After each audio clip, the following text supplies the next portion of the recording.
Hey, thank you YouTubers for tuning back into my channel. We're gonna see if I can make this work. Trying to get the light on here, but it's already daylight. So if you are new to my channel, thank you so much for tuning in. Please like, comment, and subscribe. I would love to hear back from you. Just as my channel has been flourishing, I was supposed to put this video out on Monday, and I had so many business conferences that I was not able to actually focus on what I wanted to talk about. And today is Thursday, so now I'm going to get the information out to you. I definitely am still in my series of Court Mondays and talking about relationships and separations and all of those things that come with that. And today I want to talk about talking trash about the other parent, which is a huge big no. And I'm sure I touched on that in a previous video, but I have some new information that I wanted to back that up with and give you some more examples of that, because for some reason that's still kind of like a topic in my ear and around in my community of, you know, talking to the other parent, talking about the other parent per se, especially in front of the child. But even if you're not talking about the other parent in front of them or in front of the child or in front of anybody, but you're in your own space, those words are being thrown out into the atmosphere. And when you're throwing things out into the atmosphere, those words become power. Okay, so whatever you have to say negatively about them, okay, my baby daddy ain't okay, we've all said it. Now, what does that consist of? He's no good. He's not treating us well. He is not a good father. And excuse me because I'm losing my voice. But, you know, saying these things like he doesn't support, I'm a single mom and I don't have help. Well, do you not have help because he literally chose to write off his rights? Or did he just get so tired of fighting you that he don't want to deal with y'all, period?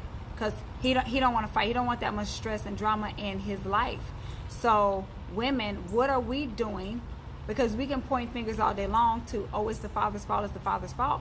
But what are we doing as women to, one, cultivate those men that we had children by, to, one, cultivate our children's lives, and three, what are we doing as women to build? Technically, you lay down with a man, that's by biblical law. I know everybody doesn't believe that, but that is your husband. Okay, so you want to be separated from him because you all don't get along, but you created a baby by him, so now y'all in this thing.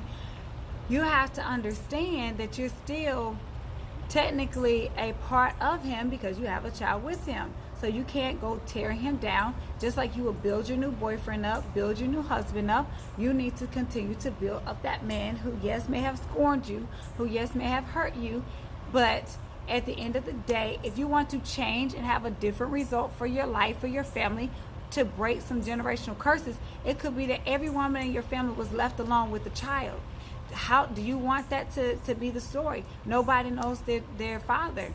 No, that's not what I wanted for my life and my family. So I had to start speaking life. And though I may not have always spoke life 100% of the time, the majority of the time I was in prayer. I was speaking over their life. I was praying over them while the kids were away with them. When the kids were with me, it was every night having the kids pray over their fathers. God, please let these men become men that you want them to be. They're men following your will, God, that they have a heart full of love and that they'll stop doing whatever they're doing. You know, sometimes we have to be the intercessor for them because they don't know how to pray. They may not be on the same level as you. And even if you're not religious, I don't really know how that goes because I am very spiritual and a Christian, so I believe in one way. But if you are not, I'm sure there's I am affirmations. There are things, meditations, and things that you could do to just allow peace to come into your space, because at the end of the day, it's all the same energy. You want positive energy or negative energy, no matter if you're a Christian or not a Christian. But you want to think about, okay, how can I make my situation the most peaceful situation? And in doing so, what can I speak into my children's lives and into their father's lives to help them come about? What can I speak into this breakup?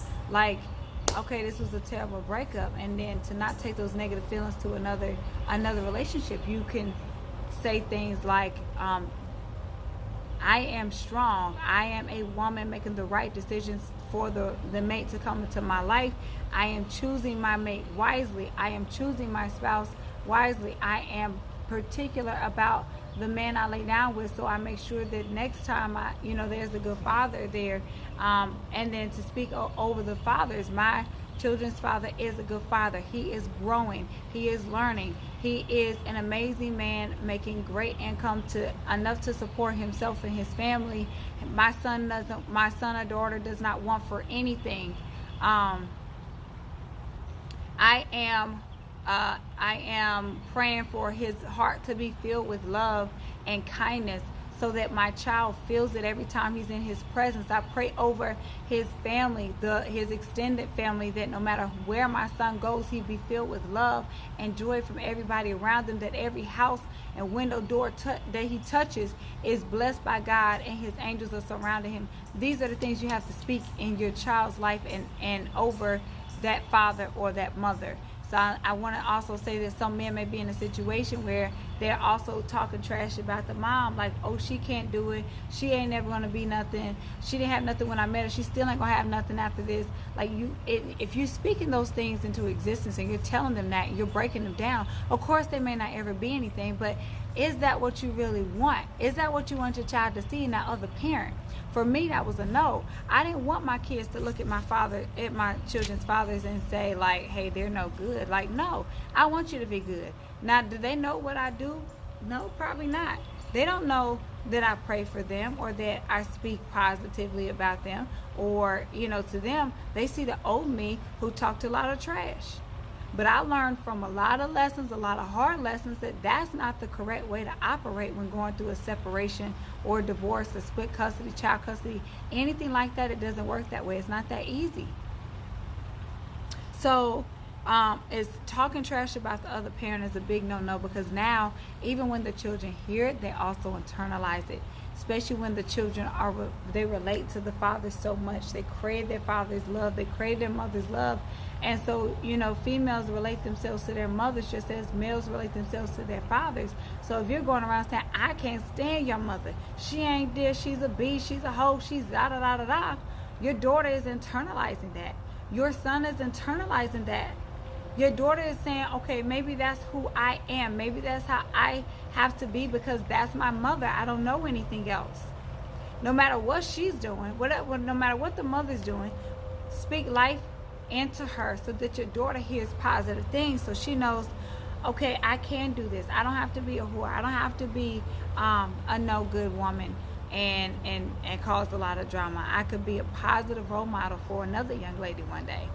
These are the things you want to instill in your children. If it's your son, you don't want him to pick some woman who has no morals or no goals in life, or who's just going to live off of him. You want him to be well established in his mind as well as financially and physically, that he knows when to go pick the right woman. But if you're talking trash about his mother all the time, he's not going to pick the right woman. He's going to pick the woman that you described his mother to be. And it just like a mother talking about their child in comparison to their father. That if she's talking to a daughter, more than likely the daughter is going to go pick out a man who is the description of the man that the mother has always described her father to be. And your sons, they automatically feel like they are their fathers. They're a huge part of their father.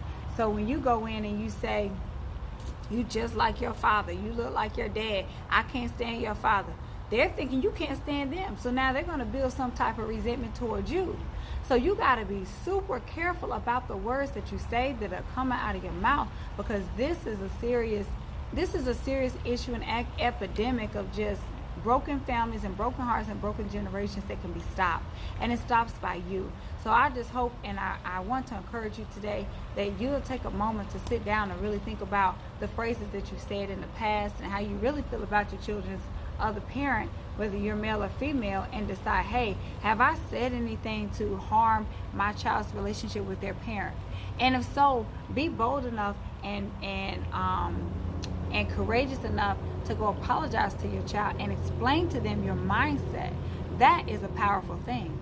To sit down and look your child in the eyes and say, hey, I made some comments about your mother or your father, and I made those comments in ignorance. I made those comments not aware that you are internalizing what I say, and that you may be comparing yourself to those phrases that I've said. And I want you to know that I said those things out of anger, and I can't take those words back, but I want to let you know that I love you, and that I love I love your mother or your father, and I hope that they do better, right? Because God is love. That's what we need in this community, in this world that we live in today.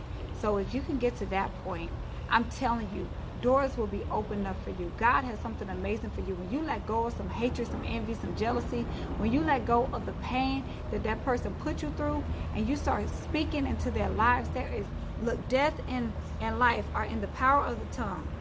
So that's Proverbs 18:21 in my next video that I'm getting ready to post. Is going to be just wisdom on the tongue and the power. So I hope this blesses you today. Please like, comment, share this with someone you know that may be going through relationship issues, that may be having a difficult time talking negatively about the other parent, because it is so important that we stop having these children hear it and then internalizing those words, because they carry that for life. So I will see you in the next video. I hope you have a great evening.